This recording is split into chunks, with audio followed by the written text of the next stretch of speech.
First of all, I apologize for how far the PowerPoint is from you, but you all have handouts too. So you should have a paper copy in your hand. You should have, and then we'll go put the screen up here, and I'm not going to stand behind the podium. I'll try not to get in your way, but we'll work our way through this. So tonight, in hopefully 90 minutes, we're going to do a series of exercises and learn about county government and kind of the stresses we're going through as we talk about the budget for 2025 in Sedgwick County. So on the front end, I'm going to spend just a few minutes of a larger presentation. I could go for a couple hours on this topic to talk about county government versus city or municipal government versus state government and why it's just a little bit different. So we'll talk about role of county government very quickly. We're going to talk about then our CFO, Lindsay Poe-Rousseau, will get up and she'll talk about our current financial status, and she'll talk about our forecasted economic outlook, a budget timeline, and next steps. That's phase one. Should take about a half hour total. Then phase two is small group discussion, and we've got county staff here, county executive leadership staff here that will basically facilitate those discussions, but we really want you driving those conversations. It gives you a chance to ask technical questions. It gives you a chance to kind of overview budget. And we're going to spend about 30 minutes doing that. And then we bring you all back together for the last large group feedback where we've got some interactive work to do. If you have a cell phone, an iPhone, you'll be able to get on and answer questions. And if not, we have paper copies for you to answer questions as well. And the whole goal for tonight is to hear your opinions, not staff, the citizens in here, your opinion on budget, priorities, which way the county should be going. And Lindsay will talk about, we have some challenges in the upcoming 2025 budget year to the tune of about $5 million shortfall. And so it's not a question of how do you want us to spend our excess money, because there's never excess money in a budget. There's always shortfall. There's always more need than there are resources. And we need help, and we need your opinion on how we should be attacking that issue. Forward. Okay, now this is an organizational chart for Sedgwick County. Please don't look at this. Look at the one in your hand, because you're not going to see that. The county organization is different than a normal municipal government, different than, to some degree, state government, and different than a company like Spirit or McDonald's or any other kind of private business. At the top of every organizational chart generally are shareholders or stockholders. That's citizens in government world. The people are always the boss. Underneath that is generally a board of directors or those that represent the greater mass, and that's our county commissioners. And then under that is generally a manager who runs the pyramid structure of county business. That is not the way this chart looks. If you look across the top of the chart, you'll see not just 5 elected county commissioners, you'll see 5 elected other offices: sheriff, DA, register of deeds, clerk, treasurer. I don't see any of our rural office people here tonight. They may pop in. But those are 5 independent elected officials elected by the county body at large, by all of the citizens of county, and they are at the top of this chart. So I, as the manager, don't work for the row offices. I work for the commission. But we have to work together with the row offices to get the mission accomplished in Sedgwick County. Then you see manager and more traditional kinds of chart. There are also 2 appointed officials in the county government: election official, who one day out of every year, she's the most important person out there, right, running the election process. And then we also have a county appraiser, both state appointed positions, and then we all spend about a week or 2 in the spring every year not liking the county appraiser when we get our property taxes. So he is appointed, Mark Clark is our county appraiser, appointed by state of Kansas. So in sum here, we have 5 elected commissioners, 5 other elected offices, 2 appointed officials, 7 divisions of county work, 44 different departments, 9 ancillary activities, and 1 18th judicial court system, which I forgot to add. It's on the far left side of the chart. The commission, the county is responsible for a lot of the financial burden to run the 18th judicial court system. We have to fund and finance that. So it's very complicated, a little bit of a lot of moving pieces in a county organizational chart with a lot of different functions and work to do. Now, we split these into 2 areas. A lot of what the county does is provides boots on the ground level work directed by the state of Kansas. We are in many facets a direct conduit of state of Kansas government. And then there are some things that we provide that are just Sedgwick County oriented, and we'll go through that very quickly here. It's kind of interesting. It's different than other kinds of government. So the direct conduit for state of Kansas kinds of functionality. This is examples. It's not the exhaustive list, but you'll get the idea. First is, and I start this with the concept of elections. Elections is our basic right as Americans to choose our leaders through a free and independent process. So elections comes one. We have an election commissioner. She's appointed by the Secretary of State, and we have to fund and finance her entire operation. That comes out of county general fund dollars. Then we also, unfortunately for all of us, we have to assess property, so that we can affix valuation and property tax valuations to that, so that government can afford to provide services needed to successfully run the county. So that is Mark Clark is the property tax person. There's a conduit to his office from the appraiser to Property Valuations Department, State of Kansas. We also have to collect taxes, so that's our elected treasurer, Brandy Bailey. She is a conduit of the Department of Revenue of State of Kansas. We have a public document record, elected clerk and register of deeds that report and have conduits to State of Kansas. Then we have all kinds of public safety in Sedgwick County. When we talk later, we'll talk about first response and then back-end response of public safety. That's the sheriff. And the sheriff has two main components: operations and field investigations, thing that you think about when you think about a municipal police department. But he also runs the jail, which is an animal of its own. And it is statutorily driven that the sheriff assigned to the county will run the jail. We can't give it away even if we wanted to in the state of Kansas. It's statutorily driven.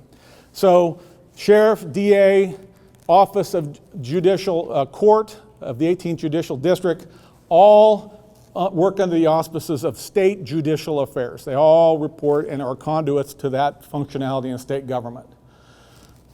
Human services, mental health services, we have a Department of Aging and Disabilities. We have a ComCare group. We have a health department group. All have conduits to state of Kansas. For aging, it is the Department of Aging Disability Services at state level. The public health department, and this got famous when we went through COVID. How many times did you hear us talking about KDHE, Kansas Department of Health and Environment, which was our direct conduit from state of Kansas, who then has a conduit to CDC at the national level. Didn't work very well in COVID. There was a lot of miscommunication, a lot of gap problems there. But we are funded some and have to report to Kansas Department of Health and Environment. We have an entire corrections department in Sedgwick County that report to and are partially funded by Kansas Department of Corrections at state level. We have an emergency management system, which is, they get popular every time this time of year. With all the storms, you'll see Julie Stimson, who's our emergency manager, on TV a lot, talking about safety in storms. She is funded by Sedgwick County, but has direct connection with the Kansas Emergency Department. And when you see mass disaster, large tornadoes, where the state comes in and actually assists us, or during COVID, same way, Julie is the direct conduit and the lineage for us to work with that group.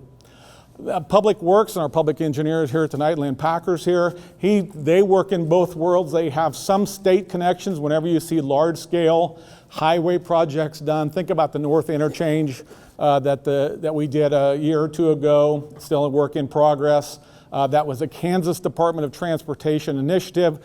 Our county engineer, county dollars went into that, city of Wichita dollars went into that. We kind of all worked together as a team, so there is times when Lynn and his office have state connections. And then by statute, I threw in coroner.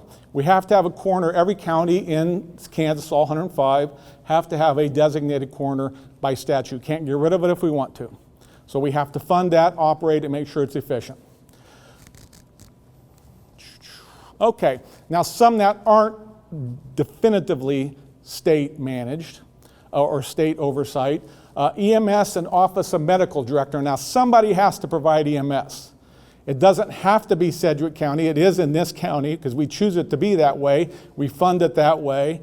But it doesn't have to be. You could have a private entity that's EMS, and some counties do that. Some are government, some are private, some are a combination of the two. But in Sedgwick County, our EMS serves the entire county, City of Wichita included, and as does our Office of Medical Director. 911 communication, same way. That we are a PSAP here in Sedgwick County. Somebody has to do the 911 process. It doesn't have to be county. Theoretically, you could privatize that out. But in this county, we choose to have government-run, government-led 911, all funded by county general tax dollars, general fund dollars. Fire District 1 is its own animal. You have a City of Wichita Fire Department, you have a Derby Fire Department, you have a Valley Center Fire Department, then you got a lot of volunteer fire departments around the county. The Sedgwick County Fire Department is its own taxing entity.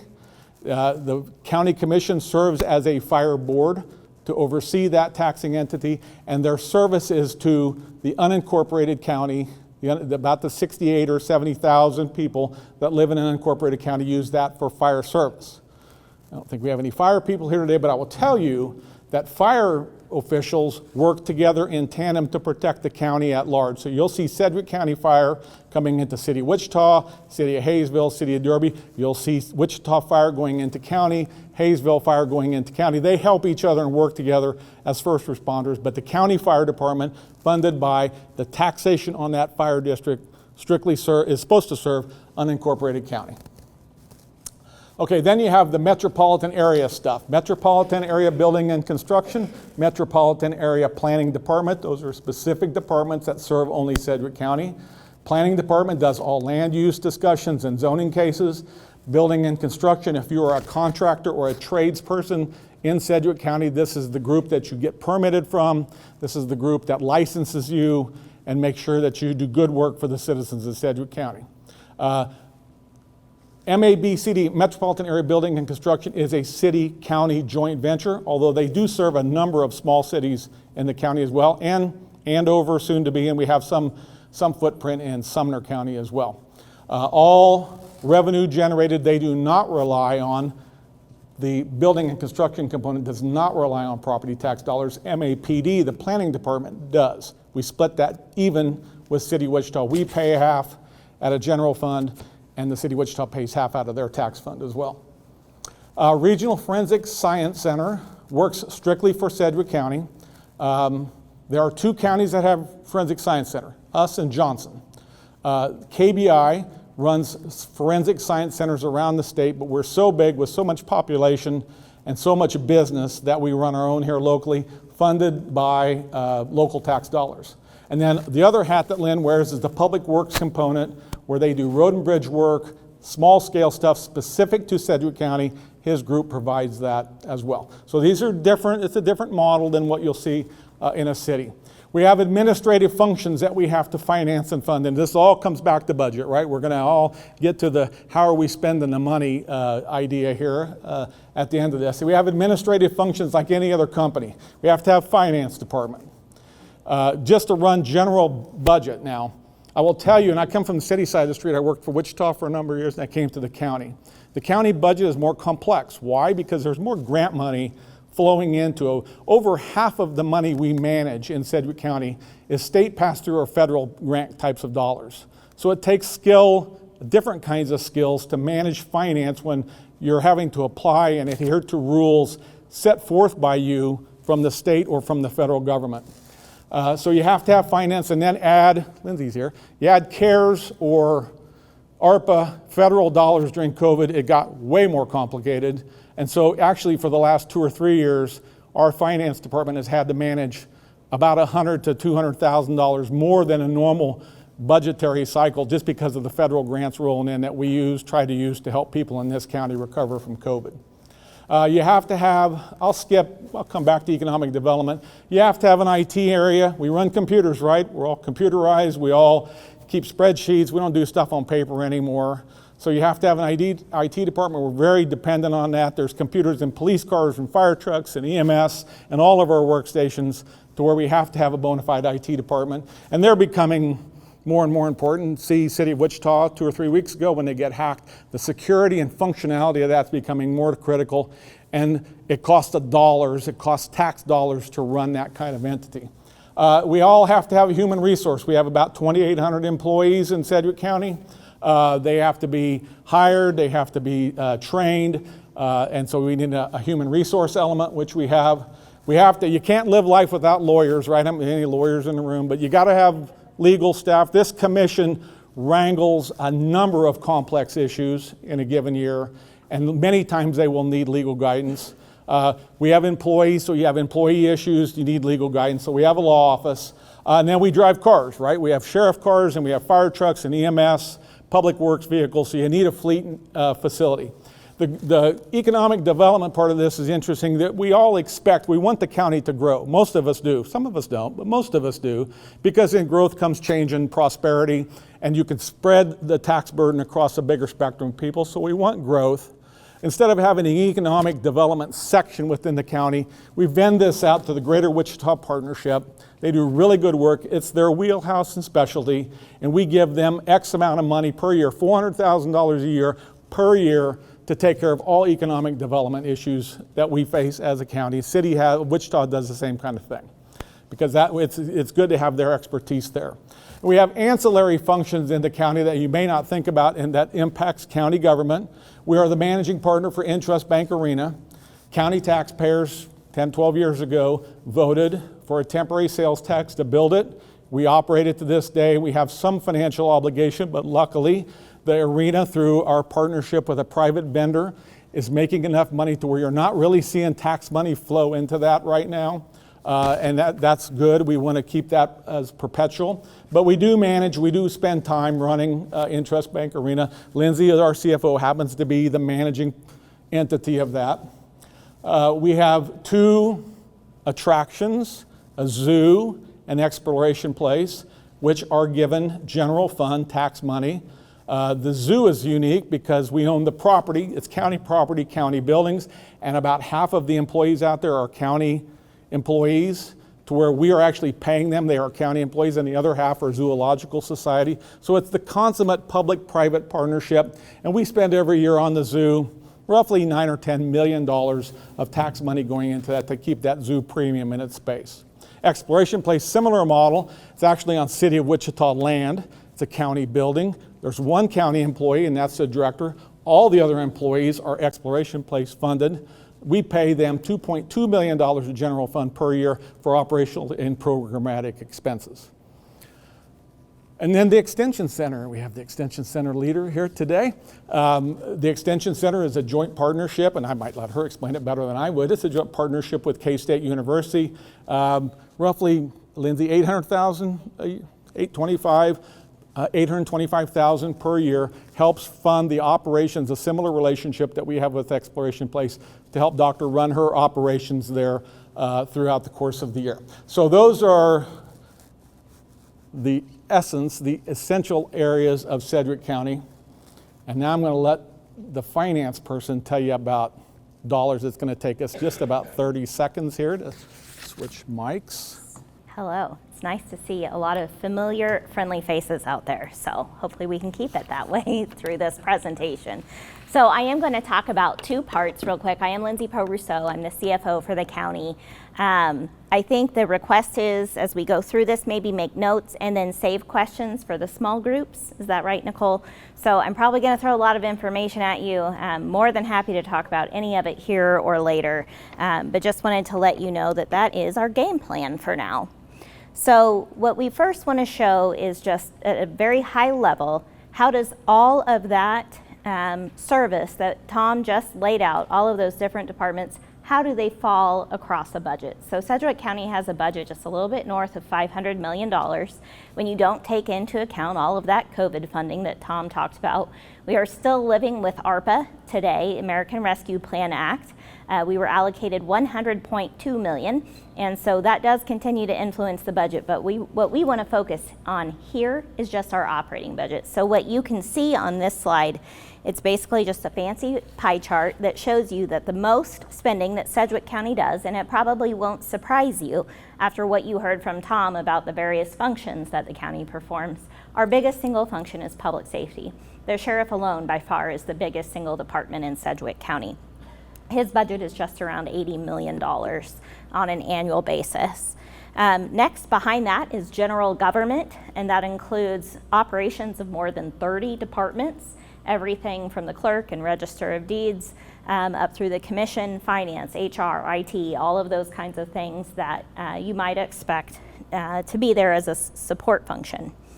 Public services includes everything that Tom talked about before with aging, ComCare, CDDO, and the health department. Culture and recreation is where we have, you'll see there's about 15 million, probably on your slide, maybe not so much on this up here. But a good chunk of that, more than half, goes to the zoo, also to the exploration place, support that's given, some of those other functions like parks, and then we get to community development. So community development here shows 13.7 million. Of that, some of that funding is for things like extension council, some community program support.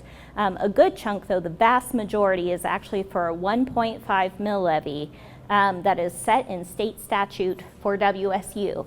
And then Sedgwick County and the city of Wichita actually entered an MOU decades ago that now that funding is solidified, and it's a part of the 29 mills that the county has each year. And then finally, bond and interest. We have seen a steady decline in the amount of debt service we have to have, that we have to pay. We just completed a pretty large payoff of the Exploration Place building. We are looking to have another big payoff in 2028 when we pay off the NCAP facility that's out there on North Webb Road. So that's the county's general operating budget. On your next slide, how do we pay for all of that? So what you'll see here is an indicator of the revenue streams. Now, Tom mentioned before that there is Sedgwick County government, and then there is Fire District 1. So Fire District 1 does not include all of Sedgwick County residents, right? If they have a fire service that they're being taken care of by another city, then they're not in the county's fire district. But our governing body sits as the governing body of Fire District 1. So that is included here when you see property taxes of $203 million. About 15 to 20 million of that per year is actually for the fire district, with the remainder going to Sedgwick County operations. You can see charges for service have a close, they're the closest second, with quite some distinction between those in our third group. And that is because we do try to charge when it makes sense for those services consumed by actual users, as opposed to trying to subsidize all of those with general county property tax dollars. The next slide is something that shows something that our commission, I think, really loves, and it's a great thing for this commission to brag about. And what this is the price of government. And this is a calculation that's been around for quite some time, 20 or so more years, and we've been tracking it ever since then. And basically what it shows is the amount of revenue coming into a particular government relative to the personal income of the users or the citizens served by that.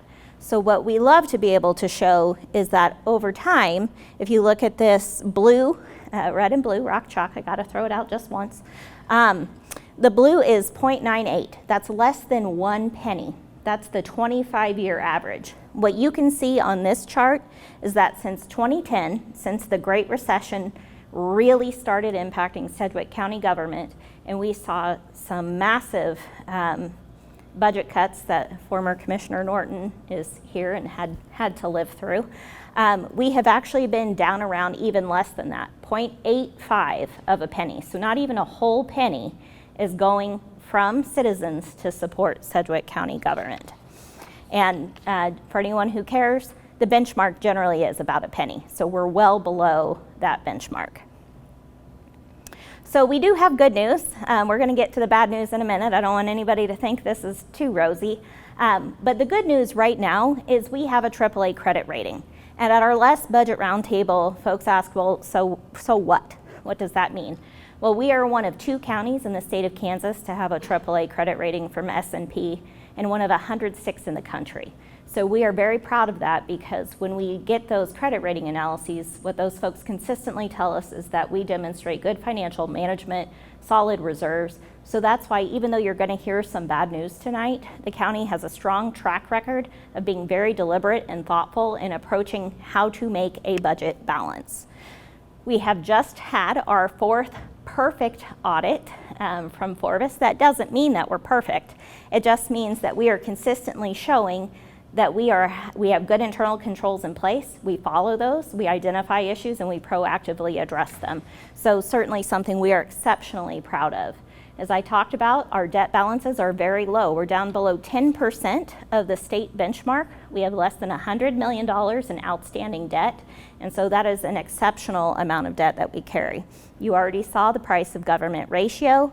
In terms of our mill levy, we have been consistent. Actually, the commission this last year took action to reduce the mill levy rate. I'm just curious, I'm going to do a quick poll. Raise your hand if you knew that that happened. Wow, I'm so proud and impressed. That's why you're here tonight, because you're engaged. We have finally stabilized with our staffing. That has been a huge burden on the commission over the last several years to try and stabilize workforce, as we have all seen every single part of the market heat up, and it has been increasingly challenging for everyone to get those good people in the door and then to keep them. And we're all competing for the same people in this area. Economic development, we've heard great stories, and we know that pending projects like the State Mental Health Hospital, the ComCare Crisis Center, are going to be things that address some long-standing community issues that I know our commissioners have heard about for years. Now, with that comes the bad news. So what are the challenges that we're facing in this coming year? So the cost of government is increasing. Just like everybody's bills at home, county's bills go up too. When you have a jail that houses 1,500 to 1,600 humans 24/7 hours a day, and the utilities and the food and the medical costs that come with that, we're paying all of those same costs there that we would pay at home. We're also seeing all of the costs for our county fleet, our sheriff, our ambulance, our dump trucks, all of those things are going up too. And so trying to keep that in mind, but at the same time, meeting the citizens' expectations that property taxes don't go crazy. At the same time, these prices are increasing. And so that creates some new pressures that this commission is dealing with. We also know that ARPA funding, that $100 million I talked about, is expiring at the end of this year. And it was wonderful. It helped us do a lot of good things. Unfortunately, we have about 20 positions that are still being requested by departments to be held over after ARPA, to the tune of about $1.8 million. So that's going to be a challenge that the commission has to deal with. And as Tom mentioned, we know right now, even before we start talking about any of that ARPA stuff, even before we start talking about any increases really in property tax growth, we are looking at a structural imbalance, meaning our reoccurring revenues are not going to meet the needs of our recurring expenses. By the end of 2026, we expect that structural imbalance to be $4.9 million, and that's before we take into account any of the additional needs that we've heard about. And so that is a big reason for why we need your feedback tonight, because we need to know where are the priorities of citizens as we seek to try and resolve that issue. We have heard, I think, loud and clear that property taxes can't go up, it can't be borne. So then the question becomes, are there other opportunities for revenue, or are we having to look at changes to services? And then we know, as Tom mentioned, we have 16 departments that are mandated by the state, whether we do them or not. Right now, we're the ones doing them. All of those costs have gone up, but the revenues from the state have decreased. So our property tax reliance in county government has increased from about 50% at the beginning of the Great Recession to 57% now. So that means we're funding these state programs with local property tax dollars, and there's only so many to go around. And then, of course, we know that we continue to hear all about the behavioral health issues. Hopefully that mental health hospital and the ComCare Crisis Center can help alleviate some of that, but those projects are a couple years down the road, and so what can we do in the meantime to try and help that in the community? So shifting to the forecast then, it's important, very important, to distinguish the forecast from the budget. The forecast is just like a weather forecast. It's what we think is really going to happen. whereas the budget is a spending limit for 1 year. It's the state requiring us to adopt a budget, because if we don't adopt a budget, we can't spend any money. And so when we talk about the forecast, it's much smaller than the actual budget, because it's what we really think is going to happen. And we never, ever spend all of the money in the budget. We typically have $30 to $40 million worth of unspent budget authority between personnel and contingencies. So what's included in our forecast is everything we do today. Also, what's included in our forecast is a flat mill levy rate, some very moderated revenue growth. We have the current adopted CIP, so we spend around $40 million a year on capital improvement projects, including roads, bridges, and facilities. It also, kind of a new issue that has come up for us is the auto license fund. So everybody goes to renew their tags, right? But a lot of us can do it online now. Well, the fact that people aren't showing up means that the treasurer can't assess a fee to cover the costs of those people showing up or using what's online. And so now the county's general fund is in a position to have to subsidize that state-funded operation. And by the end of this financial forecast, which goes through 2029, we expect that we will actually have to subsidize that to the tune of $1.7 million, because the state just isn't allowing the treasurer to assess enough fees to cover those costs. We don't have additional funding for new programs in the forecast. We don't have additional funding for any decision packages. And so that means that if 911 wants to add positions, or if EMS wants to add positions, we're not even factoring that into the consideration for right now. And then anything else that we're not sure of or we don't know about, we're hearing rumors about maybe, but hasn't actually made it to the commission, also is not included. You can see that we are planning on assessed value growth of 5% for 2025. It probably will be higher than that, but this right now is what the forecast is assuming the county commission would authorize in order to collect the necessary amount of property tax revenue. And then we assume that that will go up, or at least the commission will only capture 4.5% of that growth in each of the following years. We're planning on really moderated growth in other areas. Sales tax went gangbusters after COVID, but unfortunately, as inflation has impacted everyone's bottom lines, that sales tax has plateaued. And in fact, it's even been decreasing in terms of Sedgwick County collections the last few months. And then you can see we have some one-time money coming in from those great interest rates, investing our cash. But we know that that is not going to be something that we can count on for the future. And so we are counting that as one-time money. We do right now include employee pay pools of 5% in 25 and 26, and 4% in 2027 through 2029. And again, that is trying to remain competitive. That doesn't mean that every employee is expected to get this amount of money. It's expected to be used strategically in those areas with the greatest vacancies. We still have parts of the organization that are hurting. And so we need to invest maybe a little more there, and then give some cost of living adjustment type increases to other employees. We know that health insurance continues to go up, even though we're self-funded. Claims and all of that still go up, costs at the doctor's office, pharmacy, and then our utilities, our fleet charges, which is gasoline, and medical professional services are growing just like everybody else's are at home. So bottom line, when you see this chart, red is revenue, blue is expense. You can see that they are just barely tracking with one another. But again, when we talk about a $4.9 million imbalance, it's because we're looking at those recurring revenues and recurring expenses, not the one-time investment income or the one-time capital improvement projects. So overall, not a terrible chart to see, certainly not where we were back in 2011 when we thought the county was essentially going to go insolvent by the end of that forecast period.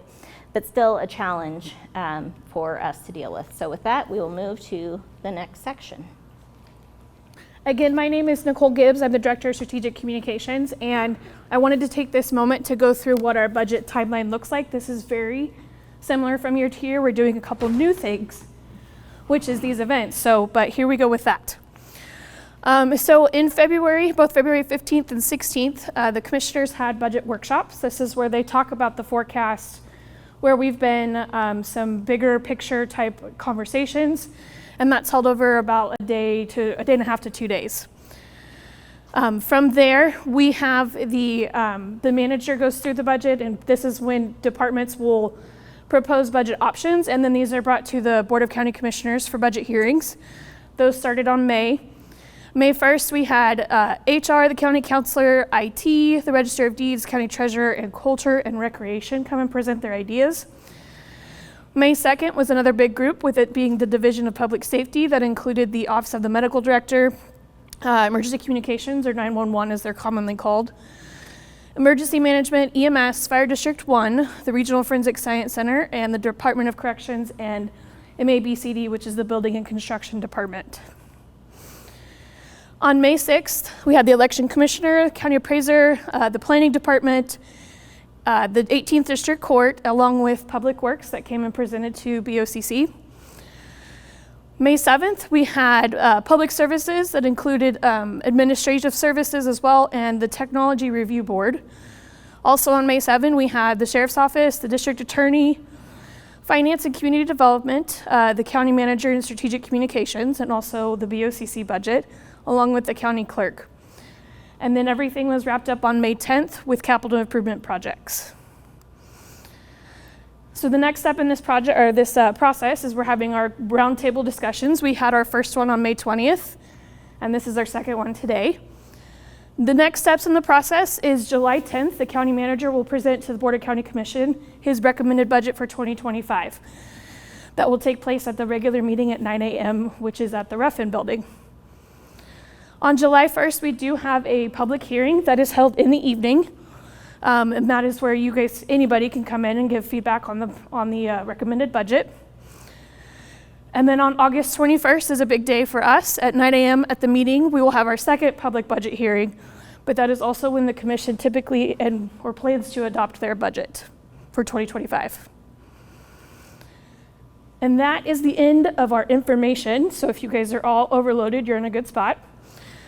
So what we're going to do now is we're going to break up into small groups, and this is where you can ask your questions. Also, your group leaders will have some questions to ask you to kind of help guide the process as well.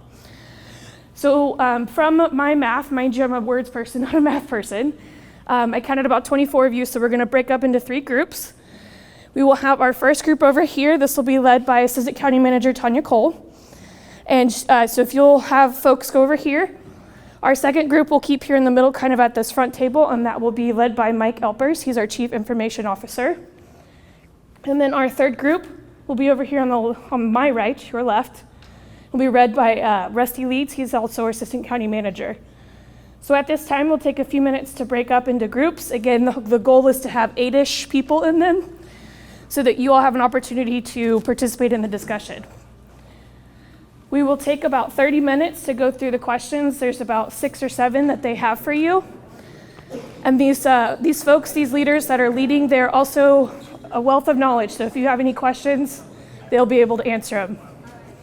But we are ready for you to start questions if you are willing.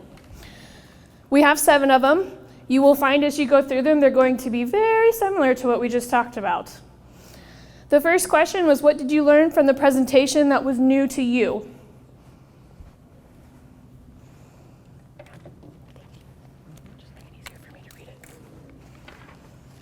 This is an open-ended question, so feel free to put in however many words you need.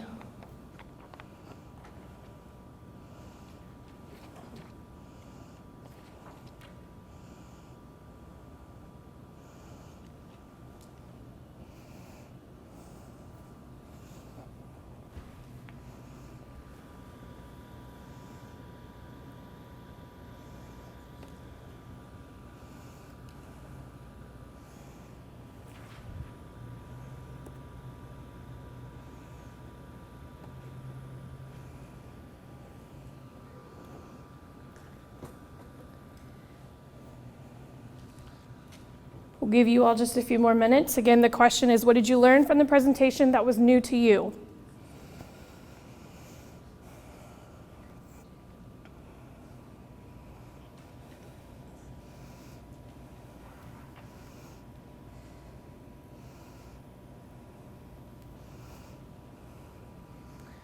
Also want to let you all know that this is an anonymous survey. You did not have to put in any information, so I can't identify who took what. We will take this feedback into consideration as the manager looks through and starts to prepare his recommended budget. So that is what this feedback is for.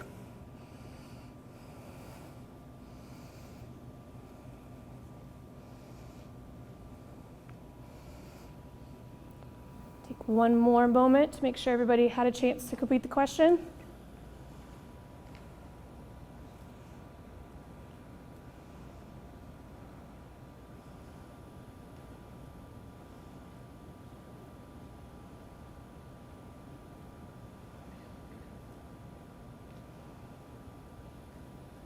Okay, going once,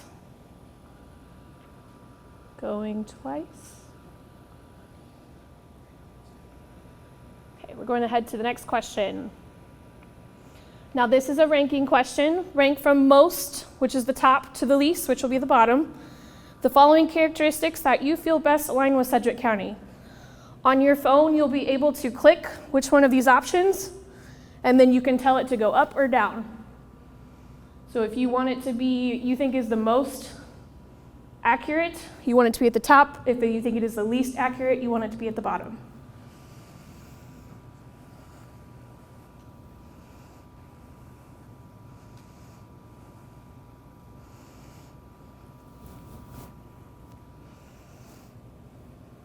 I would just read them to them. I don't know if they can see it that small. That would be, okay. Again, the question is rank from most, which will be the top, to the least, which will be your bottom characteristic, that you feel best aligns with Sedgwick County.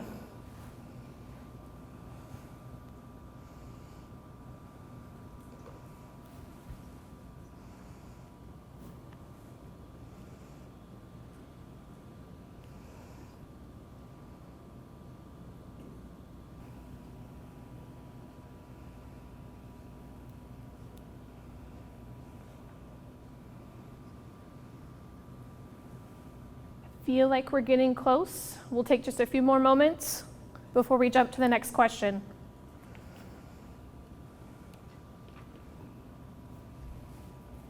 Okay, everybody ready for the next one?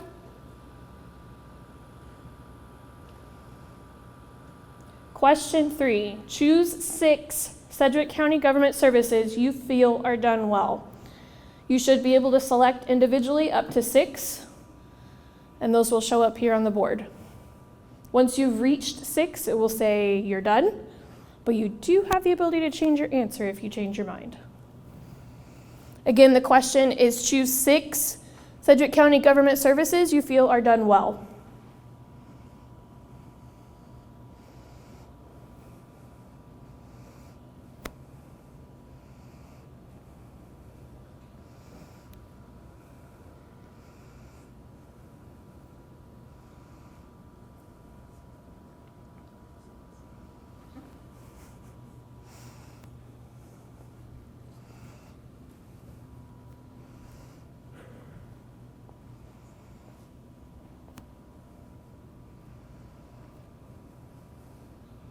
I do want to take a moment to point out, we do have a public safety management. That is your district attorney and your 18th judicial court. But there's also a county public safety responders, and that's your sheriff, fire, EMS, 911. Just want to make sure you see that those are 2 categories.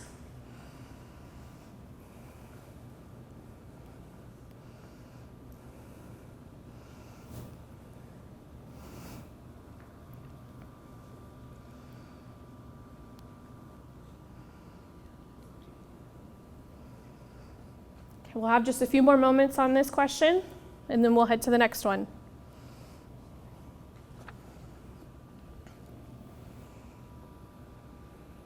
All right, we're going to head to the next one.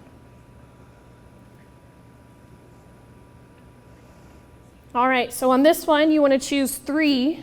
Which 3 Sedgwick County government services do you feel is not or are not a core service?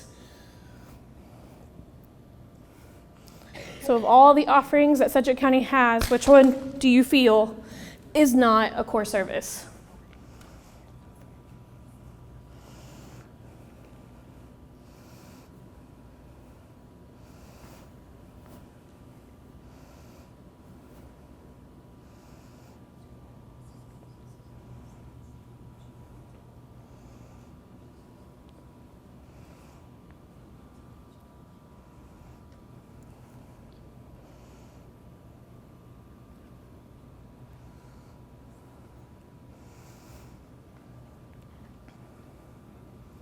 And this one is 3 instead of 6. Which of the 3 do you feel are not a core service?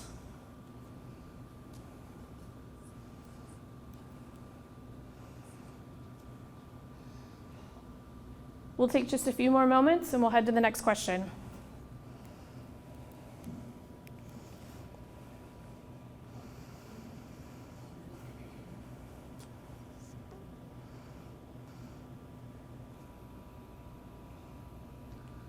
All right, last chance to put in your answers. Okay, heading on to question 5. What are your top 3 priorities for Sedgwick County government to allocate budget resources to? So in our pot of money that we have to spend on our departments or on these different categories, where are the top 3 that you would allocate money to?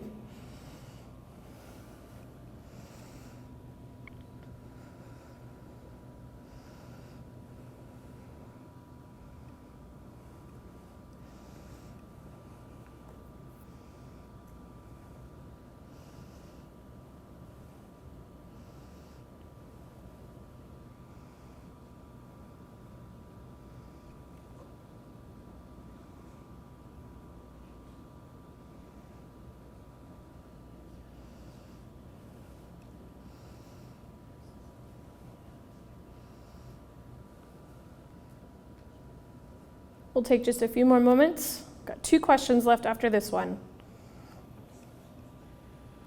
Okay, headed on to question 6.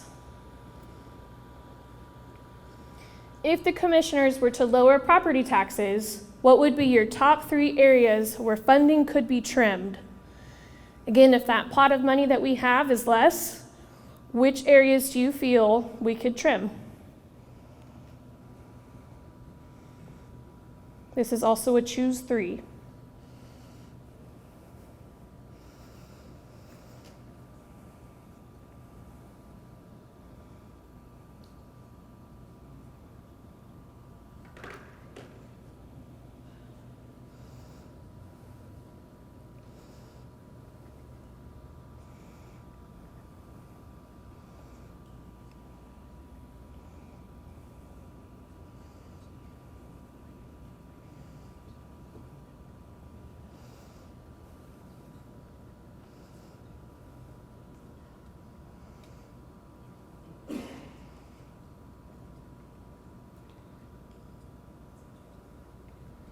Take just a few more moments on this one, and we'll head to our last question.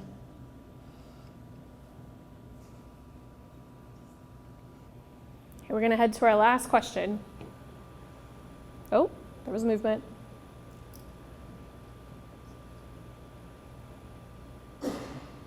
Okay, here we go. This is another ranking one. Again, where you tap it, you can move it to the top or move it to the bottom. Rank from most to least important the following Sedgwick County issues that should be focused on in the coming 2 years. Again, when you tap it, you'll be able to move it higher on the list or lower on the list. And the higher it is, the higher the priority. The lower the priority.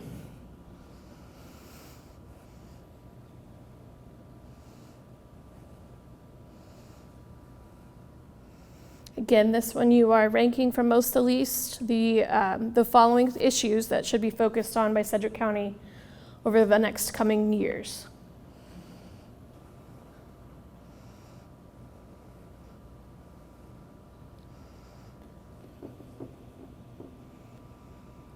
This is our last question, so we will wrap up the survey piece here shortly.